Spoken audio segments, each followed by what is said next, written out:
നല്ല ടേസ്റ്റുള്ള തക്കാളി രസം ഉണ്ടാക്കുന്നത് എങ്ങനെയെന്ന് നോക്കാം. അതിനായിട്ട് ഞാനിവിടെ നല്ല 4 പഴുത്ത തക്കാളി എടുത്തിട്ടുണ്ട്. നല്ല ചുമന്ന തക്കാളി നോക്കി എടുക്കാൻ ശ്രദ്ധിക്കണം.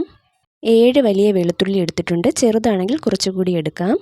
കൂടെ 1 ടീസ്പൂൺ കുരുമുളകും 1/4 ടീസ്പൂൺ മഞ്ഞൾപ്പൊടിയും 1 ടീസ്പൂൺ ജീരകവും 1/2 ടീസ്പൂൺ മുളക് പൊടിയും 1 ടീസ്പൂൺ മല്ലിപ്പൊടിയും 1/4 ടീസ്പൂൺ ഉലുവാപ്പൊടിയും എടുത്തിട്ടുണ്ട്. ഇതെല്ലാം കൂടി ഒരു മിക്സിയുടെ ജാറിലിട്ട് നന്നായി ചതച്ചെടുക്കുക. കുറച്ച് മല്ലിയില ചെറുതായി അരിഞ്ഞെടുത്തിട്ടുണ്ട്. ഇനി ഒരു പാനിലേക്ക് ആവശ്യത്തിന് വെളിച്ചെണ്ണ ചേർത്ത് കൊടുക്കുക. ഫ്ലെയിം ലോ ഫ്ലെയിം ആയിരിക്കണം. ഇതിലേക്ക് ആവശ്യത്തിന് കടുകിട്ട് പൊട്ടിക്കാം. ഞാനെടുത്ത കടുക് കുറച്ച് കൂടിപ്പോയി. കടുക് പൊട്ടിക്കഴിയുമ്പോൾ ഇതിലേക്ക് ആവശ്യത്തിന് കറിവേപ്പിലയും വറ്റൽമുളകും ചേർത്ത് കൊടുക്കാം. മുളകൊക്കെ ഒന്ന് മൂത്ത് വരുമ്പോൾ ഇതിലേക്ക് നേരത്തെ ചതച്ച് വെച്ചിരിക്കുന്ന കൂട്ട് ചേർത്ത് കൊടുക്കാം. അത് നന്നായി തന്നെ ഇളക്കി മുരിച്ചെടുക്കണം. വെളുത്തുള്ളിയുടെ പച്ചമണമൊക്കെ നന്നായിട്ട് മാറാൻ ശ്രദ്ധിക്കണം.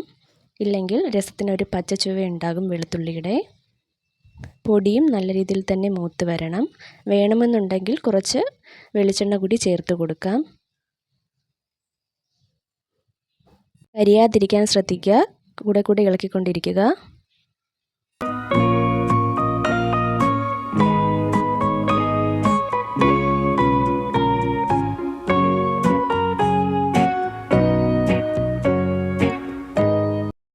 പൊടികളെല്ലാം നന്നായി മൂത്ത് വരുമ്പോൾ ഇതിലേക്ക് നമ്മൾ നേരത്തെ അരച്ച് വെച്ചിരിക്കുന്ന തക്കാളി ചേർത്ത് കൊടുക്കുക. നന്നായി തന്നെ വഴറ്റിയെടുക്കണം. തക്കാളിയിലെ വെള്ളമൊക്കെ നന്നായിട്ട് വറ്റണം. തക്കാളിയുടെ വെള്ളമൊക്കെ വറ്റി പച്ചച്ചുവയൊക്കെ മാറുന്നത് വരെ തന്നെ വഴറ്റി കൊടുത്തുകൊണ്ടിരിക്കണം. ഇല്ലാന്നുണ്ടെങ്കിൽ നമ്മൾ വിചാരിച്ച രീതിയിൽ രസത്തിന് ടേസ്റ്റ് ഉണ്ടാവത്തില്ല. അതുകൊണ്ട് അത് ഒന്ന് പ്രത്യേകം ശ്രദ്ധിക്കണം. വെളുത്തുള്ളിയുടെയും തക്കാളിയുടെയും പച്ചമണം മാറാൻ നന്നായി തന്നെ ശ്രദ്ധിക്കണം. നല്ല രീതിയിൽ തന്നെ ഇളക്കി കൊടുത്തുകൊണ്ടിരിക്കുക.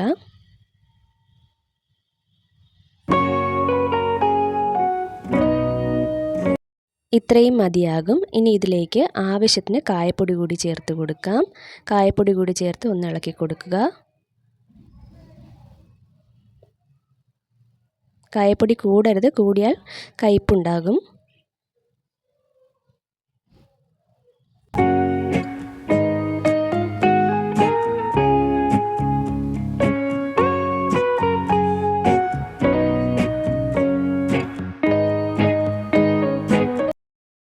ഇതിലേക്ക് ഇനി നേരത്തെ അരിഞ്ഞു വെച്ചിരിക്കുന്ന മല്ലിയില കൂടി ചേർത്ത് കൊടുക്കാം.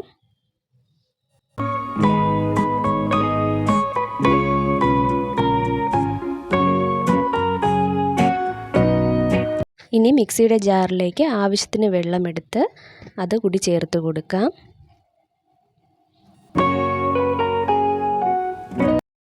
ആവശ്യത്തിന് ഉപ്പ് കൂടി ചേർത്ത് കൊടുക്കുക.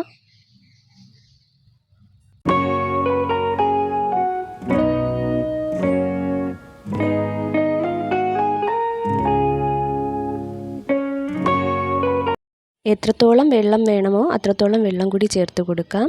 എന്നിട്ട് നന്നായി തന്നെ ഒന്ന് തിളപ്പിച്ചെടുക്കാം. ഒരു 2-3 മിനിറ്റെങ്കിലും ഒന്ന് തിളപ്പിച്ചെടുക്കണം. ഞാൻ രസത്തിന് പുളി ചേർക്കാറില്ല. ഈ തക്കാളിയിൽ തന്നെ ആവശ്യത്തിന് പുളി ഉണ്ടാകും.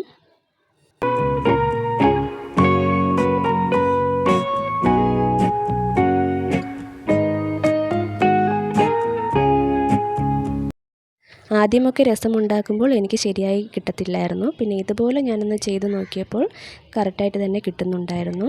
അതുപോലെ എന്നെപ്പോലെ രസമുണ്ടാക്കി ശരിയാകാത്തവർ ഇതുപോലെ ഒന്ന് ട്രൈ ചെയ്ത് നോക്കൂ. എല്ലാവർക്കും ഇഷ്ടപ്പെടും. വീഡിയോ ഇഷ്ടമായാൽ സപ്പോർട്ട് ചെയ്യാൻ മറക്കരുത്.